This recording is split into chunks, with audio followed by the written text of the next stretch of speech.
ഇനി നമുക്ക് module 1 particle ഡൈനാമിക്സിലെ ഒരു പോർഷനാണ് ഡോപ്ലർ എഫക്റ്റ്. ഇമ്പോർട്ടൻ്റ് ആയിട്ടുള്ള ഒരു പോർഷനാണ്. അപ്പോൾ അതിനെക്കുറിച്ച് നമുക്കൊന്ന് നോക്കാം. ഡോപ്ലർ എഫക്റ്റ് എല്ലാവരും കേട്ടിട്ടുണ്ടാവും. ഡോപ്ലർ എഫക്റ്റ് എന്താണെന്നല്ലേ? അപ്പോൾ നമുക്ക് ഒരു ഉദാഹരണം പറയുകയാണെങ്കിൽ, ഇപ്പോൾ നമ്മൾ സഞ്ചരിച്ചുകൊണ്ടിരിക്കുമ്പോൾ, ഒരു കാറിൽ സഞ്ചരിച്ചുകൊണ്ടിരിക്കുകയെന്ന് വിചാരിക്കുക, അല്ലെങ്കിൽ ബസ്സിൽ സഞ്ചരിച്ചുകൊണ്ടിരിക്കുമ്പോൾ ഒരു ആംബുലൻസ് നമ്മുടെ സൈഡിലൂടെ സൈറൻ മുഴക്കിക്കൊണ്ട് പോകുമ്പോൾ നമ്മുടെ അടുത്തെത്തുമ്പോൾ നമുക്ക് ഭയങ്കര സൗണ്ട് ഫീൽ ചെയ്യും. അതുപോലെ അത് കുറച്ച് ദൂരം പിന്നിടുമ്പോഴേക്കും അതിൻ്റെ സൗണ്ട് വളരെ കുറഞ്ഞതായിട്ടും തോന്നും. അതിൻ്റെ കാരണമാണ് ഡോപ്ലർ എഫക്റ്റ് എന്ന് പറയുന്നത്. അപ്പോൾ നമ്മൾ സാധാരണ ഗതിയിലുള്ള ഫ്രീക്വൻസി, ആവൃത്തി, ഇപ്പോൾ നമ്മുടെ അടുത്ത് വരുമ്പോഴുള്ള ആ ആംബുലൻസ് വരുമ്പോൾ ഉള്ള സൗണ്ട് അല്ലെങ്കിൽ പിച്ച് എന്ന് പറയുന്നത്, അതിൻ്റെ പിച്ച് എന്ന് പറയുന്നത് ആക്ച്വലി ഉള്ള പിച്ചിനേക്കാളും കൂടുതലായിട്ടാണ് നമുക്ക് ഫീൽ ചെയ്യുക. നമ്മുടെ അടുത്തെത്തുമ്പോൾ അതിൻ്റെ പിച്ച് ഇപ്പോൾ അതിൻ്റെ ആക്ച്വൽ പിച്ചിനേക്കാളും കൂടുതലായിട്ടാണ് തോന്നുന്നതെന്ന് വെച്ചാൽ ആക്ച്വൽ ഫ്രീക്വൻസിനേക്കാളും കൂടുതൽ ഫ്രീക്വൻസി ആയിട്ടായിരിക്കും നമ്മുടെ അടുത്തേക്ക് വരുമ്പോൾ നമുക്ക് അനുഭവപ്പെടുക. അതിനാണ് നമ്മൾ ഡോപ്ലർ എഫക്റ്റ് എന്ന് പറയുന്നത്. ഡോപ്ലർ എഫക്റ്റിൻ സൗണ്ടും ഉണ്ട്, അതുപോലെ ഡോപ്ലർ എഫക്റ്റിൻ ലൈറ്റും നമുക്ക് പഠിക്കാനുണ്ട്. ഇതിന് കുറച്ച് ഫോർമുലകളും നമുക്ക് പഠിക്കാനുണ്ട്. കുറച്ച് അത്യാവശ്യം ഉണ്ട്, പക്ഷേ ഇത് ഇമ്പോർട്ടൻ്റ് ആയിട്ട് പഠിച്ചിരിക്കേണ്ടതുമാണ്. അപ്പോൾ the apparent change in the pitch or the frequency of sound produced by a source due to relative motion of the source, listener or the medium is called Doppler effect. Doppler effect എന്താ പറയുന്നത്? അപ്പോൾ നമ്മുടെ ഒരു apparent motion ഉണ്ടാകുമ്പോൾ in the pitch or ഫ്രീക്വൻസിയിലും frequency അല്ലെങ്കിൽ പിച്ചിൽ എന്താണ്, നമ്മൾ ലിസണറോ അല്ലെങ്കിൽ സോഴ്സോ മൂവ് ചെയ്യുമ്പോൾ അതിലെ ആ പിച്ച് ഇപ്പോൾ നമുക്ക് കേൾക്കേണ്ട ശരിക്കുമുള്ള പിച്ചിനേക്കാളും കൂടുതലായിട്ടോ അല്ലെങ്കിൽ കുറവായിട്ടോ ഫീൽ ചെയ്യും നമുക്ക്. അതിനാണ് ഒരു അപ്പാരൻറ്റ് മോഷൻ ഉണ്ടാകുമ്പോഴാണ് ഇതുണ്ടാകുന്നത്. അതിനാണ് നമ്മൾ എന്ത് പറയുക, ഡോപ്ലർ ഇഫക്റ്റ് എന്ന് പറയുന്നത്. അപ്പോൾ ഡോപ്ലർ പ്രഭാവം എന്താണ്? ഉറവിടവും നിരീക്ഷകനും തമ്മിൽ ആപേക്ഷിക ചലനം എന്ന് പറയുന്നതാണ് റിലേറ്റീവ് മോഷൻ എന്ന് പറയുന്ന സമയത്ത് തരംഗ ആവൃത്തിയിലെ മാറ്റമായി നിർവചിക്കാം. തരംഗ ആവൃത്തിയിൽ അത് പ്രകാശമോ ശബ്ദമോ ആകട്ടെ, അതിലുണ്ടാവുന്ന വ്യത്യാസമാണ് എന്ത് പറയുന്നത്, ഡോപ്ലർ എഫക്റ്റ് എന്ന് വെച്ചാൽ തരംഗത്തിൽ ഉണ്ടാവുന്ന വ്യത്യാസമാണ് ഇവിടെ പറയുന്നത്. നമ്മൾ ചലിച്ചുകൊണ്ടിരിക്കുമ്പോഴുള്ള കാരണം ഒന്നില്ലെങ്കിൽ ലിസണറോ അല്ലെങ്കിൽ സോഴ്സോ എന്താവാം, നിശ്ചലാവസ്ഥയിലാവാം. ഇപ്പോൾ ലിസണർ നിശ്ചലാവസ്ഥയിലാണെങ്കിൽ സോഴ്സ് എന്ത് ചെയ്യും, ഈ ലിസണറിൻ്റെ അടുത്തേക്ക് വരും. അപ്പോൾ അവിടെ ഉണ്ടാവുന്ന ഫ്രീക്വൻസിയിൽ കുറവോ, നമുക്ക് ആക്ച്വലി ഉള്ള ഫ്രീക്വൻസിയിൽ കുറവോ കൂടുതലോ തോന്നും. ആ വ്യത്യാസത്തിനാണ് നമ്മൾ എന്ത് പറയുന്നത്, ഡോപ്ലർ എഫക്റ്റ് എന്ന് പറയുന്നത്. ശബ്ദത്തിൻ്റെ ഉറവിടവും നിരീക്ഷകനും തമ്മിലുള്ള ആപേക്ഷിക ചലനം മൂലം തരംഗങ്ങളുടെ ആവൃത്തിയിൽ പ്രകടമായ മാറ്റമാണ് എന്ത്, ഡോപ്ലർ പ്രഭാവം. ഇപ്പോൾ നമ്മൾ പറഞ്ഞ പോലെ തന്നെ, അപ്പോൾ അതൊന്ന് എഴുതിയെന്ന് മാത്രം കേട്ടോ. അപ്പോൾ ആവൃത്തി എന്താണെന്ന് എല്ലാവർക്കും അറിയാമല്ലോ. ഒരു സെക്കൻഡിൽ എത്ര വേവ്സ് അതിലൂടെ, നമ്പർ ഓഫ് വേവ്സ് പെർ ടൈമാണ് എന്ത് പറയുന്നത്, ആവൃത്തി എന്ന് പറയുന്നത് അല്ലേ.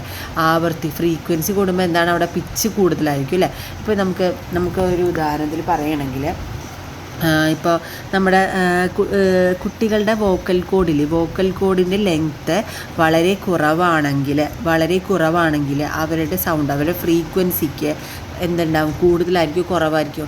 അവരുടെ ലെങ്ത്ത് കുറവാണ്, വോക്കൽ കോഡിൻ്റെ ലെങ്ത്ത് കുറവാണെങ്കിൽ അവിടെ ഫ്രീക്വൻസി കൂടുതലായിരിക്കും. അവർക്ക് ഹൈ പിച്ചിലായിരിക്കും അവരുടെ സൗണ്ട് അല്ലേ.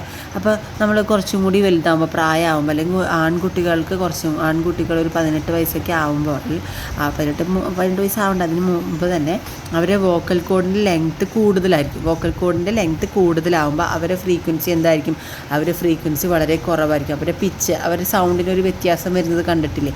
അപ്പോൾ അതെന്താണ്, ഹൈ പിച്ചല്ല ലോ പിച്ചായിരിക്കും അവരുടെ ഫ്രീക്വൻസി വളരെ കുറവായിരിക്കും. അതാണ് ആവൃത്തി. അപ്പോൾ എല്ലാവർക്കും ഇത് നമ്മൾ ചെറിയ ക്ലാസ്സിലേക്ക് പഠിക്കുന്ന ഒരു കാര്യമാണ് ആവൃത്തി എന്ന് പറയുന്നത്. അപ്പോൾ അതിനെക്കുറിച്ച് കൂടുതലായിട്ട് പറയുന്നതിന് ഞാൻ ഈ ക്ലാസ്സിൽ ഡോപ്ലർ എഫക്റ്റാണ് പറയുന്നത് കേട്ടോ. അപ്പോൾ when the source and the listener approach moves towards each other, the apparent frequency will be greater than the actual frequency. ഞാൻ പറഞ്ഞതാണ്, ആക്ച്വൽ ഫ്രീക്വൻസിനേക്കാളും കൂടുതൽ. ഇപ്പോൾ ലിസണറോ സോഴ്സും മൂവ്സ് ടുവേർഡ്സ് ഈച്ച് അതർ, അടുത്തേക്ക് വരുമ്പോൾ എന്താണ് അവിടെ ഉണ്ടാകുന്നത്? അവരുടെ അപ്പാരൻറ്റ് ഫ്രീക്വൻസി കൂടുതലായിരിക്കും, ആക്ച്വൽ ഫ്രീക്വൻസിനേക്കാളും കൂടുതലായിരിക്കും. ഇപ്പോൾ ആംബുലൻസ് നമ്മുടെ അടുത്തേക്ക് വരുവാണെങ്കിൽ അവിടെ എന്താണ്? ഫ്രീക്വൻസി കൂടുതലായിട്ട്, ശരിക്കുമുള്ള ഫ്രീക്വൻസിനേക്കാളും കൂടുതലായിട്ട് തോന്നും. ഇനി അത് moves away from each other ആണെങ്കിലോ, നമ്മുടെ അടുത്ത് നിന്നും ദൂരേക്ക് പോവുകയാണെങ്കിലോ അവിടെ എന്താണ്? അപ്പാരൻറ്റ് ഫ്രീക്വൻസി എന്തായിരിക്കും? കുറവായിരിക്കും. അപ്പാരൻറ്റ് ഫ്രീക്വൻസി ആക്ച്വൽ ഫ്രീക്വൻസിനേക്കാളും കുറവായിരിക്കും. അപ്പോൾ മനസ്സിലായെന്ന് വിചാരിക്കുന്നു. ഇല്ലെങ്കിൽ ഈ ക്ലാസ് ഒന്നും കൂടി കണ്ടാൽ മതി കേട്ടോ. അപ്പോൾ അതിനൊരു ഇക്വേഷൻ ഉണ്ട്. Frequency F' F into V minus VL by V minus VS. ഈ L എന്ന് പറയുന്നതാണ് ലിസണർ, S എന്ന് പറയുന്നത് സോഴ്സ്. ഇത് F എന്ന് പറയുന്നത് ആക്ച്വൽ ഫ്രീക്വൻസിയും F' എന്ന് പറയുന്നത് അപ്പാരൻറ്റ് ഫ്രീക്വൻസി ആയിരിക്കും. V എന്ന് പറയുന്നത് നമുക്കറിയാം വെലോസിറ്റി ആണ്. ഇത് വെലോസിറ്റി ഓഫ് ലിസണറാണ്, ഇത് വെലോസിറ്റി ഓഫ് സോഴ്സാണ്. അപ്പോൾ നമുക്കിതിലൊരു 4 ടൈപ്പ് പഠിക്കാനുണ്ട്. എന്ന് വെച്ച് കഴിഞ്ഞാൽ ലിസണർ നിശ്ചലാവസ്ഥയിലും സോഴ്സ് ലിസണറിൻ്റെ അടുത്തേക്ക് വരികയാണെങ്കിൽ, അല്ലെങ്കിൽ ലിസണർ നിശ്ചലാവസ്ഥയിൽ സോഴ്സ് ദൂരേക്ക് പോകുമ്പോൾ, അതുപോലെ സോഴ്സ് നിശ്ചലാവസ്ഥയിലും ലിസണർ അടുത്തേക്ക് വരുന്നതും, അതുപോലെ സോഴ്സ് നിശ്ചലാവസ്ഥയിലും ലിസണർ ദൂരേക്ക് പോകുന്നത്. ഇതിന് പോസിറ്റീവ് നെഗറ്റീവ് നമുക്ക് പറയാനുണ്ട്. അപ്പം ഞാൻ സോഴ്സ് നമുക്ക് എന്താണ്? നിശ്ചലാവസ്ഥയിലിരിക്കുന്ന സോഴ്സ്. അപ്പോൾ ലിസണർ എന്ത് ചെയ്യുന്നു? സോഴ്സിൻ്റെ അടുത്തേക്ക് വരുവാണെങ്കിൽ, അപ്പോൾ നമുക്ക് ഈ ആരോ മാർക്കിനെ ദൂരെ ഇവിടെ എക്സ് ആക്സിസിൽ നിന്ന് ഇങ്ങോട്ട് പോവുകയാണെങ്കിൽ അത് പോസിറ്റീവും, നെഗറ്റീവ് സൈഡ് എന്ന് പറയുമ്പോൾ ഇങ്ങോട്ട് വരുമ്പോൾ നെഗറ്റീവായിട്ടാണ് നമ്മൾ കണക്കാക്കുന്നത്. അപ്പോൾ ലിസണർ ഇവിടെ എന്താണ്? സോഴ്സ് എന്താണ്? ഇവിടെ നിശ്ചലാവസ്ഥയിലാണ്. അപ്പോൾ ഇതിനൊരു മൂവ്മെൻ്റ് ഇല്ല. അപ്പോൾ വെലോസിറ്റി എന്താണ്? ഇവിടെ VS = 0 ആണ്. VL എന്താണ്? ഇവിടെ നിന്ന് ലിസണർ സോഴ്സിൻ്റെ അടുത്തേക്ക് വരികയാണ്. അപ്പോൾ ഇവിടെ എന്താ വരിക? നെഗറ്റീവാണ് വരിക. സൈൻ നോക്കണം, നെഗറ്റീവ് സൈനാണ്. അപ്പോൾ VL = നെഗറ്റീവ്. അപ്പോൾ നമുക്കുള്ള ഇക്വേഷൻ എന്താണ്? F' F into V minus VL by V minus VS അല്ലേ. അപ്പോൾ നമ്മൾ എന്ത് ചെയ്യണം? ഈ നെഗറ്റീവ്, നമ്മൾ ഈ VL നമുക്ക് എന്താ ഇവിടെ കിട്ടിയത്? നെഗറ്റീവാണ്. അപ്പോൾ VLന് നെഗറ്റീവ് ഇട്ട് കൊടുക്കുമ്പോൾ ഇവിടെ എന്തായി മാറും? V + VL ആയി മാറും. അതുപോലെ VS എന്താണ്? ഇവിടെ സോഴ്സ് നിശ്ചലായതുകൊണ്ട് VS = 0 ആയി. അപ്പോൾ നമുക്ക് എന്ത് ഇക്വേഷൻ കിട്ടും? F' F into V + VL by V എന്ന് കിട്ടി. അപ്പോൾ ഇത് നമുക്ക് കുറേ ക്വസ്റ്റ്യൻസ് ചോദിക്കാം, കുറേ ടൈപ്പ് ക്വസ്റ്റ്യൻസ് ഇതിൽ ചോദിക്കാവുന്നതാണ്. പല രീതിയിൽ നമുക്കിത് ചോദിക്കുമ്പോൾ ഈ ഇക്വേഷൻ ഉണ്ടെങ്കിൽ നമുക്ക് ഈസി ആയിട്ട് ചെയ്യാം കേട്ടോ. ഇനി എവേ ഫ്രം സോഴ്സ്, ലിസണറിൻ്റെ അടുത്തുനിന്ന്, ലിസണർ സോഴ്സിൽ നിന്നും ദൂരേക്ക് പോവുകയാണെങ്കിൽ അതെന്താണ്? Positive charge. ഇങ്ങോട്ടല്ലേ സൈൻ, അപ്പോൾ പോസിറ്റീവ് സൈൻ ആയിരിക്കും. അപ്പോൾ VL പോസിറ്റീവ് ആകുമ്പോൾ ഇക്വേഷൻ എന്ത് വരും? V minus VL by V. ഇവിടെ VS എന്താണ്? 0 ആയി പോകുമ്പോൾ V minus VL by V F. അപ്പോൾ ഇത് കണ്ടാൽ നമുക്ക് കിട്ടും. ഇനി അടുത്തത് ലിസണർ നിശ്ചലാവസ്ഥയിലും സോഴ്സ് എന്ത് ചെയ്യുന്നു? ലിസണറിൻ്റെ അടുത്തേക്ക് വരുന്നു. അപ്പോൾ ഇതിൻ്റെ സൈൻ എന്തായിരിക്കും? പോസിറ്റീവ് ആയിരിക്കും. അപ്പോൾ നമുക്ക് ഇക്വേഷനിൽ ഇട്ട് കൊടുക്കുമ്പോൾ എന്താണ് വരിക? അപ്പോൾ ഈ ഇക്വേഷനിൽ നിന്ന് തന്നെ നമുക്ക് മനസ്സിലാക്കാം, സോഴ്സ് ഒരു സ്ഥലത്ത് നിൽക്കുമ്പോൾ ലിസണർ അടുത്തേക്ക് വരുമ്പോൾ, ഇവിടെ ഈ മോളിലല്ലേ ഫ്രീക്വൻസി കൂടുതൽ, വെലോസിറ്റി കൂടുതൽ. അപ്പോൾ ഡിവൈഡ് ചെയ്താലും വെലോസിറ്റി ഇവിടെ കൂടുതലല്ലേ. അപ്പോൾ ഇവിടെ കൂടുതലായിരിക്കും. F' എന്ന് പറയുന്നത് കൂടുതലായിരിക്കും. അപ്പോൾ ഫ്രീക്വൻസിനേക്കാളും കൂടുതൽ, ആക്ച്വൽ ഫ്രീക്വൻസിനേക്കാളും കൂടുതലായിരിക്കും അപ്പാരൻറ്റ് ഫ്രീക്വൻസി. ഇതിൽ നിന്ന് മനസ്സിലാക്കാം. അതുപോലെ ഇവിടെ നിന്ന് ദൂരേക്ക് പോകുമ്പോൾ V minus VL by V അല്ലേ ഇവിടെ. അപ്പോൾ ഇതെന്താണ്? കുറയുകയാണ് ചെയ്യുന്നത് അല്ലേ. അപ്പോൾ അപ്പാരൻറ്റ് ഫ്രീക്വൻസി ദൂരേക്ക് പോകുന്തോറും കുറയും എന്ന് മനസ്സിലാക്കാം.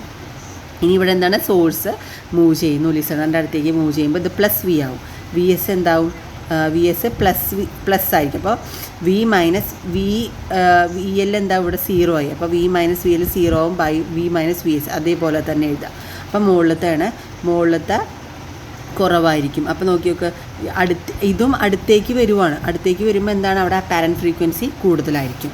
ഇനി സോഴ്സ് നെഗറ്റീവ്, ഈ ദൂരേക്ക് പോകുമ്പോൾ ഇവിടെ മൈനസ് സൈൻ വരും, VL 0 ആയിരിക്കും. അപ്പോൾ ഇക്വേഷനിൽ ഇട്ട് കൊടുക്കുമ്പോൾ നമുക്ക് V ബൈ V + VS എന്ന് കിട്ടും.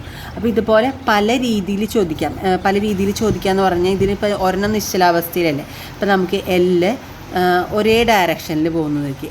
ലിസണറും ഈ ഡയറക്ഷനിൽ പോകുന്നു, അതുപോലെ സോഴ്സും ഈ ഡയറക്ഷനിൽ പോകുന്നതായിരിക്കും, മൂവ് ചെയ്യാമെന്നായിരിക്കും. അപ്പോൾ ഇത് രണ്ടും പോസിറ്റീവ് അല്ലേ, രണ്ടും പോസിറ്റീവാണ്. അപ്പോൾ ഇക്വേഷൻ എങ്ങനെ വരും ഒന്ന് എഴുതി നോക്കിയേ. എഫ് ഇൻറ്റു ഇതാണ് നമ്മുടെ actually equation, V minus V S. അപ്പോൾ ഇത് രണ്ടും പോസിറ്റീവാണ് അല്ലേ. അപ്പോൾ ഇക്വേഷൻ ഇത് തന്നെ സെയിം ആയിട്ട് വരും, കാരണം ഇതിലൊരു വ്യത്യാസം വന്നിട്ടില്ലല്ലോ, പോസിറ്റീവ് സൈനാണ് വന്നുള്ളൂ. ഇനി നമുക്ക് ലിസണർ ഈ ഡയറക്ഷനിലേക്കും സോഴ്സ് ഈ ഡയറക്ഷനിലേക്കും പോയിച്ചു. അപ്പോൾ ഇത് പോസിറ്റീവും ഇവിടെ നെഗറ്റീവും ആവും. അപ്പോൾ ഇക്വേഷനിൽ ഇട്ട് കൊടുക്കുക F dash equal to F into V minus V L. V L എന്തായി നെഗറ്റീവ് ആവും, അപ്പോൾ വി പ്ലസ് വി എൽ എന്ന് കിട്ടും. ഇവിടെ താഴെ എന്ത് കിട്ടും, പോസിറ്റീവ്, അപ്പോൾ വി മൈനസ് വി എസ് എന്ന് കിട്ടും. അപ്പോൾ ഇതായിരിക്കും ലിസണർ ദൂരേക്ക് പോകുന്നു, സോഴ്സ് എങ്ങോട്ട് പോകുന്നു, നേരെ ഓപ്പോസിറ്റ് ഡയറക്ഷനിൽ പോകുമ്പോൾ ഇതായിരിക്കും ഇക്വേഷൻ. അപ്പോൾ പല രീതിയിൽ നമുക്ക് പ്രോബ്ലംസ് ചോദിക്കാം. ഇനി അടുത്ത ക്ലാസ്സിൽ ഞാൻ ഈ പ്രോബ്ലംസ് ഇത് വെച്ചിട്ടുള്ള പ്രോബ്ലംസ് നിങ്ങൾക്ക് പറഞ്ഞുതരാം. അപ്പോൾ ഇപ്പോൾ ഡോപ്ലർ എഫക്റ്റ് ഓഫ് എന്താണ് പറഞ്ഞത്, ലൈറ്റിൻ്റെ അല്ല സോഴ്സ്, നമ്മുടെ സൗണ്ടിനെയാണ് പറഞ്ഞത്. ഇനി നമുക്ക് ലൈറ്റിനെ കൂടി പറയാനുണ്ട്. അപ്പോൾ ഈ ക്ലാസ്സിൽ തന്നെ കുറച്ചേ ഉള്ളൂ ലൈറ്റിനെ കുറിച്ച്, അത് പക്ഷേ ഇമ്പോർട്ടൻ്റ് ആണ് കേട്ടോ. ഡോപ്ലർ എഫക്റ്റ് ഇൻ ലൈറ്റ് എന്ന് പറയുന്നത് സെയിം മെത്തേഡാണ്. നമുക്കിങ്ങനെ നക്ഷത്രങ്ങളൊക്കെ ദൂരെ നിന്ന് മിന്നുന്നതും അല്ലെങ്കിൽ അടുത്തേക്ക് വരുന്നതാക്കിയിട്ടൊക്കെ തോന്നാറില്ലേ. അപ്പോൾ നമുക്ക് when the source of light moves towards an observer the frequency of light increases. നമ്മുടെ അടുത്തേക്ക് വരുന്തോറും എന്ത് തോന്നും, നമുക്ക് ഫ്രീക്വൻസി ഓഫ് ലൈറ്റ് ഇൻക്രീസ് ചെയ്യുന്നതായിട്ട് നമുക്ക് തോന്നും. ദൂരേക്ക് പോകുമ്പോഴോ അപ്പോൾ ഡിക്രീസ് ചെയ്യുന്നത്, moves away from an observer ആവണമെങ്കിലോ ദൂരേക്ക് പോകുമ്പോൾ അതിൻ്റെ ലൈറ്റ് കുറവായിട്ട്, ആക്ച്വലി ഉള്ള ഫ്രീക്വൻസി ഓഫ് ലൈറ്റിനേക്കാളും കുറവായിട്ട് തോന്നും. ഇനി അടുത്തേക്ക് വരുമ്പോൾ എന്താ, നമുക്ക് അതിൻ്റെ ഫ്രീക്വൻസി ഓഫ് ലൈറ്റ് ഇൻക്രീസ് ചെയ്യുന്നത് തോന്നുമ്പോൾ നമ്മുടെ സ്പെക്ട്രത്തിൽ ഏത് കളറിലേക്കായിരിക്കും, towards the blue colour. There is a ഒരു ഷിഫ്റ്റ് ഉണ്ടാവുന്നുണ്ട്, shift for the spectrum towards the blue colour. ലൈറ്റിൻ്റെ ഫ്രീക്വൻസി ഇൻക്രീസ് ചെയ്യുമ്പോൾ നമുക്കറിയാം, ഫ്രീക്വൻസി ഇൻക്രീസ് ചെയ്യുന്ന പറയുമ്പോൾ ബ്ലൂ കളറാണ്, ബ്ലൂ കളറിൻ്റെ ഫ്രീക്വൻസി കൂടുതലും അതുപോലെ വേവ് ലെങ്ത് കുറവാണെന്ന് പറയാം. അപ്പോൾ എന്താണ്, അടുത്തേക്ക് വരുമ്പോൾ ഫ്രീക്വൻസി കൂടുമ്പോൾ ബ്ലൂ കളറിലേക്ക് ഷിഫ്റ്റ് വരുന്നു. അതാണ് ഡോപ്ലർ ബ്ലൂ ഷിഫ്റ്റ് എന്ന് പറയുന്നത്. ഇനി എവേ ഫ്രം എൻ ഒബ്സർവർ, ദൂരേക്ക് പോകുമ്പോൾ ഫ്രീക്വൻസി കുറയുമ്പോൾ എന്താണ്, വേവ് ലെങ്ത് കൂടുന്നു. വേവ് ലെങ്ത് കൂടുതലുള്ള സ്പെക്ട്രത്തിലേക്ക്, ലൈറ്റിൻ്റെ സ്പെക്ട്രത്തിലേക്ക് എവിടേക്ക് പോകും, റെഡ് കളറാണ് വേവ് ലെങ്ത് കൂടുതലുള്ളത്, ഫ്രീക്വൻസി കുറവുള്ളത്.